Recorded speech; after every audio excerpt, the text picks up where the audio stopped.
middle of the night and I'm kind of not sleepy, or maybe I am, I'm kind of confused. I should be taking my makeup off and I'm applying, I think, just for the video. So I'm here to talk about sisterhood.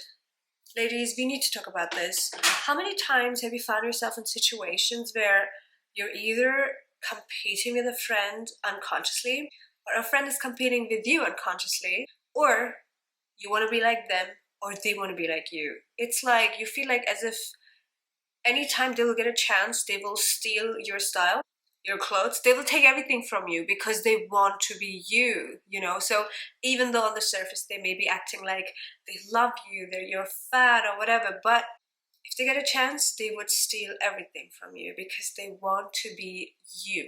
Does that make sense? And when somebody wants to be you, they don't really like you for you. Because if they liked you, they would have loved you in your skin and admire that person that they have in front of them. But they want to step in your shoes and remove you from those shoes altogether.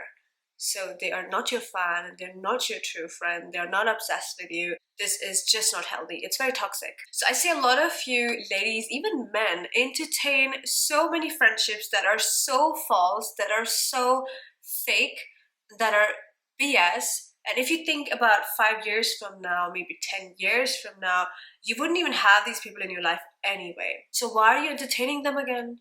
Now that's on you, because the thing is, I'll be very quick to call you out on your bullshit. If you keep on constantly attracting people that are like super toxic for your mental health, for your emotional well-being, then I highly suggest cut them off straight. And by the way, I'm not somebody who will tell you to keep cutting people off left, right, center. I do believe that you have to be an adult and a grown-up, and sometimes you have to talk. Sometimes you have to just work things out. You know, I'm not the one to tell you, cut everybody, everybody's toxic and everybody can go to hell. I think that is a very, very toxic narrative that is spread all over social media at the moment, and I see it and it's like, so what are you supposed to do? Like cut all human beings off around you just because every single person is toxic? Maybe you are toxic too. How about that? Have you ever wondered about that? Maybe you are doing something which is not right for the next person either. Have you ever wondered how to fix that? Because the reason you keep on attracting probably unhealthy relations or unhealthy friendships, maybe it's because there's something wrong with you. Maybe you have some blockages, maybe you have sisterhood wound, and that is why you keep attracting female friends that are super evil and nasty and very jealous or insecure or whatever. So you're basically attracting the lowest form of a human being, which we call the Uber girl on my platform. So if you're attracting a lot of Uber girls, there is something about you which makes you believe that that's all you're worthy of and that's the only thing you're worth. So if your belief system is that way, then don't expect to attract healthy friendships or even like healthy relationships because your belief is that way. Do I have anything on the bed there? It's a little messy. Even my hair is a little bit of a mess. But anyway, that's not the point. The point is, there is something truly wrong with you when you keep attracting people like that. Now you have to work on that. So if you have sisterhood wound, meaning probably you had a mother who was not emotionally available or not as nurturing, then you could have that female wound and you won't be able to trust many women, and you will always attract women that are emotionally just never there, just like your mom was never there. Or let's say you've had sisters that never liked you and they were always jealous, or they were always competing against you and they always were scheming against you. If you've had sisters like that, let's say bad luck, right? Then that also caused a lot of sisterhood wound. And that means now walking through life, you will also always attract all females that are kind of the same like your sisters were, unavailable, emotionally not well for you, mentally not healthy for you. They were toxic, they were nasty, they were evil to you. They always pushed you aside. They never included you. There was never any place for you at the table, let's say. Then you will always attract that kind of females. And now that's on you to be doing your inner work, to work on yourself and nourish yourself and believe in yourself and truly be available for more healthier dynamics of friendships. There's many people you'll find that also make seasonal friendships. That is something I've wanted to talk about for a long time on my channel, but there are many people out there that only are capable of making seasonal friendships. And now what are seasonal friendships? That is basically when you see a lot of girls and guys around you who you will see them stuck and glued to that one friend during the whole summer because of whatever reasons they have. Okay, it's always different reasons, and then they always have like a fight and then fall apart, and the whole autumn and winter that person has spent their time with a different friend altogether, and then next year you see them back together, and then they're off again, and then they're on again. And some people do that because they're not capable of keeping long-term friendships. They can only do seasonal friendships. Now again, that's on you. Are you going to entertain people that are just capable of having seasonal friendships? Or are you smart enough, are you the rich bitch energy who can easily detect that, I see a pattern with this girl. She is friends with this person for 1 year. Then she cuts them off, and then she's friends with that person for 1 year. Then she cuts them off, and then she's friends with this person for another year. And then she keeps going back and forth, so she has like this roster. You know how you have like what you call rotational dating? So it's kind of like rotational friendships. And that again is not healthy at all. If you want to entertain that, that's obviously on you. Who am I to say anything? But am I going to ever recommend that to you? No, because it's so unhealthy. Now here's the thing. What I will always say is, I mean, there is this thing we say in our language. We say कि दोस्त बनाओ तो नस्ली बनाओ ना, you know, and nasli means generational. I don't even know how to say this in English. It's not going to make sense to you. I mean, if you speak Urdu, you probably know what I mean by that. Dost aapke nasli hone chahiye. Okay, let me try to make it more understandable in English. So you should only make friends that belong to a certain generation. Like they have a class, and it's not just about like social class. I'm not talking about that. I mean, it kind of is that also, but it means that you belong to a stable family, like a generation which has a certain grace to it, and you make friends only with those people because those are like the everlasting people, because they belong to a certain group of people that are very family oriented, let's say. Or yeah, I hope that makes sense. I don't know how to explain that, but does that make sense? So you should make friends who belong to like a certain level of class, good family background, let's say. They know what their background is, they know they belong to a certain family, and they have their standards and level to keep up with. Those are the people that are very, very conscious about their social standing, about what they do, and they're very fussy and choosy with who they make friends with who they shake hands with. They're not going to be the ones making friends with every Tom, Dick, and Harry on the streets, and every Tina and Mina and every Uber girl. No, they don't do that. So you may see those people and say, how stuck up. They are so snobby. Like, what a snob. But in real, it's a good thing, because those people are very, very good at filtering people out, and when they shake hands with you and when they become friends with you, it's for life. And that is what I mean by make friends that belong to a certain nasl in our language. Okay, so nasli friends is what you need. Anything lower than that, you don't do that. Anybody who's not capable of making long-term relations or friendships, those kind of people always have a certain pattern in their life. So you always have to see, observe them, and as soon as you detect that, out of your life. Those are not your people, okay? So that's that one thing I had to say. I wanted to say this for a very long time. I hope that makes sense. And now here's another thing. Now you will see a lot of people sometimes within your own industry, and you meet them, and well, if you're lucky, sometimes you make really, really amazing friends, by the way, where it's not about competing with one another because you're in the same field, but it's more like, let me support you with that, you support me with that, and it's all good. And that's great. But most of the time, of course, you will find people that are like, I mean, let's say when I meet people, it's literally like, I mean, I met this really amazing person recently, and I was like, okay, let me see, you know, and by the way, I'm very, very good at detecting kind of patterns, and I have to talk to someone and I already know what they're all about. And I think a part of that is also because I'm a human design projector. That is what I'm very good at.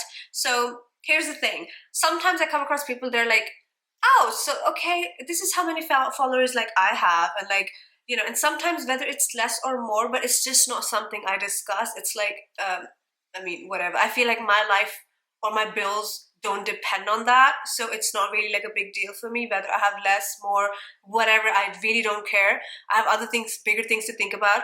Oh, that being said, by the way, I'm very proud of the community I have. So obviously, thank you so much for every one of you who is here. That means a lot to me. But am I counting how many is there and how many not? No, I don't see it in that competitive sense with that lens, if that makes sense. But anyhow, there are certain people sometimes you meet and it's like, oh, I have this much of this. My followers are like this, and maybe you should look into that too. Like, you do it like that. Hey, you don't do like that? Oh my God, no, no, no. I do exactly like that. And it's like, they always keep trying to tell you that they are doing maybe better than you, so you should maybe do what they are doing. But it's like, we already know what we want to do, we already know what we're doing, we know what to do next. And if we have to ask, then of course we will go to somebody who's professional and who's a coach, probably not some random person that we meet on an event. Does that make sense? So sometimes you get to see a lot of that like competitive energy where it's like, I want to see this person down, you know, and as soon as you make a mistake in front of them, they want to laugh it off or they want to make fun of you in front of others. So they're never really like there in your team as one person. They don't have your back.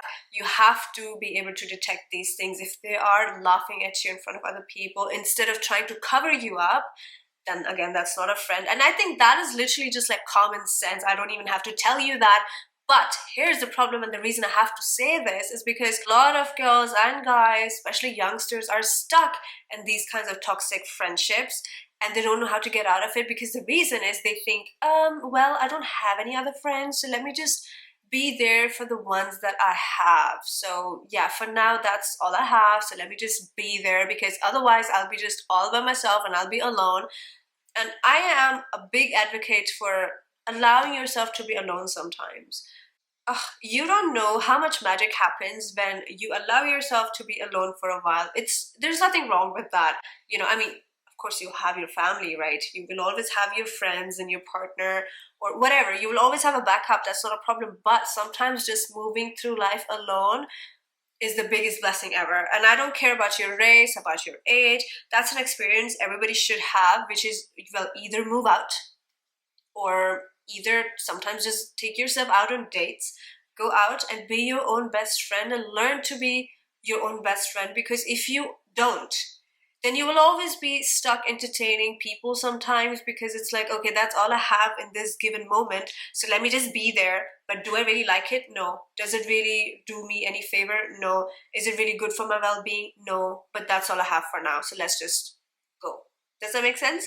But when you are your own best friend and you allow yourself to be alone for a season or two, you quickly realize, we don't even need that many people in front of us or around us. And if we do, we become very, very, very, very selective. And I think it's a blessing if you are able to be selective. I don't see being fussy as something bad. Again, I come from a brown culture, and honestly, when we are fussy, we are shamed for that. And I'm here to tell you there is nothing to be ashamed of when you are very choosy about the things that you like around you, whether it's the comfort you want around you, whether it's any kind of luxury you want around you. You are selective means you have taste, and I think that's a graceful thing. If you're selective about friends, again, that's you being very wise, and that's great. Like, why not?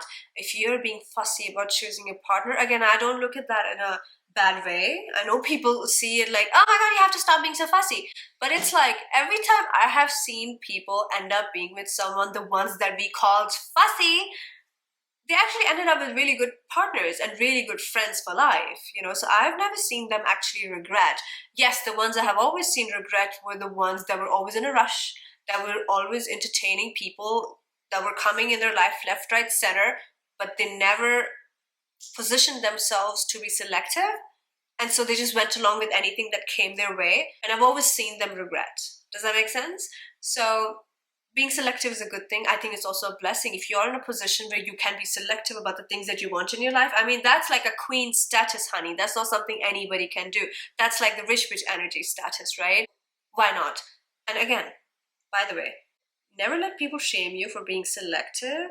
They will always label it as, oh, you're so difficult. Oh, you're so fussy. Whereas you're just being wise. By not selecting crappy people, you're being wise, you're not being fussy, you're being smart, you're being careful because it's your life and you have the right to think about your life. Does that make sense?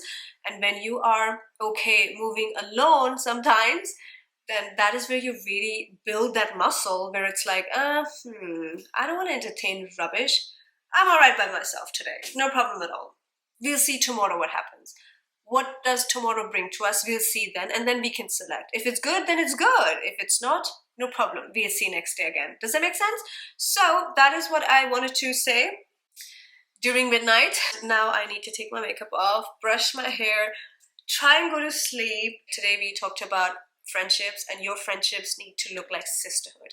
And it's really sad, by the way, a lot of you ladies don't even know what sisterhood really looks like, and honestly that's very unfortunate. And by the way, I have to say, again, I don't talk too many personal things on here for some reason. What I wanted to say right now, which is sisterhood is something I've also really missed in my life as well, because, you know, certain family members are a little, what you call, unaffectionate, very cold, you know, not very open or caring, emotionally very closed off, you know. And as a younger person, me always being the sensitive one, I always wanted to care but also have that in return as well. And sometimes when it was not there, especially I'm talking about sisterhood, I felt hurt most of the time, right?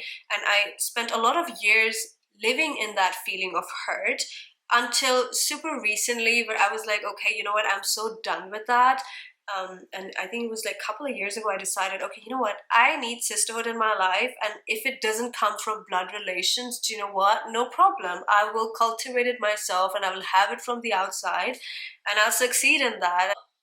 Thanks to God, I did succeed. You know, the only friends you will ever see around me will be very less friends, but like really, really good friends that can actually have the best interest at heart for me, that actually can guide me if ever needed, that can actually tell me the right thing, that actually have my back, that actually show me that they're really on the same team, that actually care for my well-being, that actually want the best for me, that actually want success for me, that actually will always tell me the right thing, and if I need support, they are there, you know. So this is the only kind of friends that I will keep around me, and that is what I call sisterhood. And nothing less than that I will ever accept. That being said, every single day on social media, I get invitations like, oh, we should totally meet, and, you know, blah, blah, blah.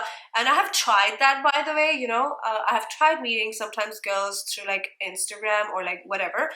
And they're great because they have been listening to me for a while. So there's always like this respectful connection, relationship between us because I know my audience. However, it never really turns, well, most of the time, it never turned into like that kind of friendship that I was looking for. It's mostly like, oh, we need a coach for free. Like, that's what our friendship is going to be. I have nothing to offer you, but I need all the knowledge from you.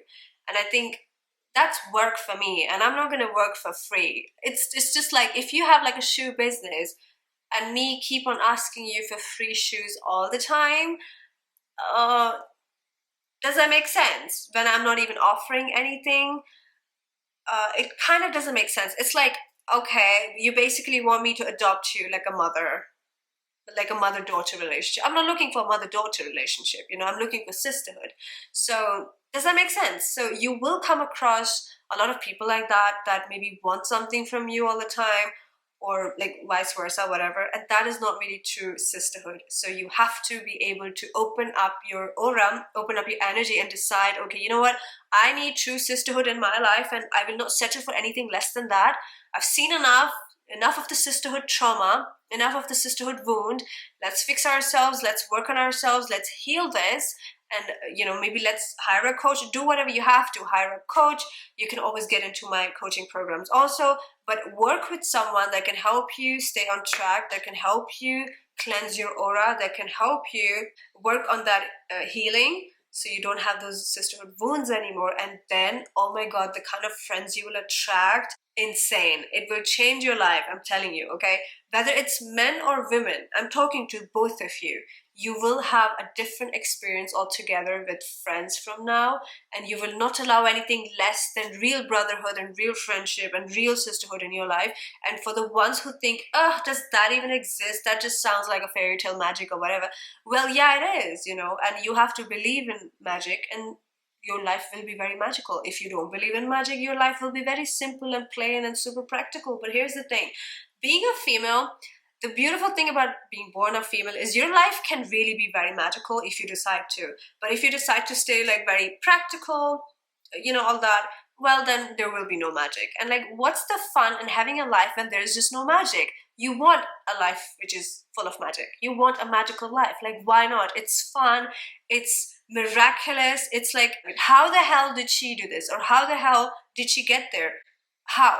Wow, we are surprised. I never expected this from her. Like, how is she living that way? Why does she have this? How is she making this? Does that make sense? You know, so people will look at you with awe because your life is full of magic. And that's the rich bitch energy. And I need you to embrace the rich bitch energy. I probably think this is my first video of 2023, and I hope this really kicks you off, okay? And I shall see you on the other side. You're most welcome to book your coaching classes. Get the Rich Bitch Energy ebook. You'll be able to read that very soon, and it will be so worth it because it's a very transformative knowledge all like compiled into that one ebook. And it's a little lengthy, but well, you have to do the work, and this is where it starts. You have to be able to commit to yourself, invest in yourself, and be like, okay, I'm going to read maybe 2-3 pages a day, but I will really grasp that and embrace that and learn that and really try to get into that energy. And 1 year from now, next year, let's talk again, and I'll see how your life has transformed and changed for good. Okay, so I'll see you probably in my coaching class. I'll see you on Instagram or on my next video. Subscribe to the channel. There's so many more videos you can watch and stay inspired. And I'm your coach, Lady Isha. I shall see you in my next video. Well, good night.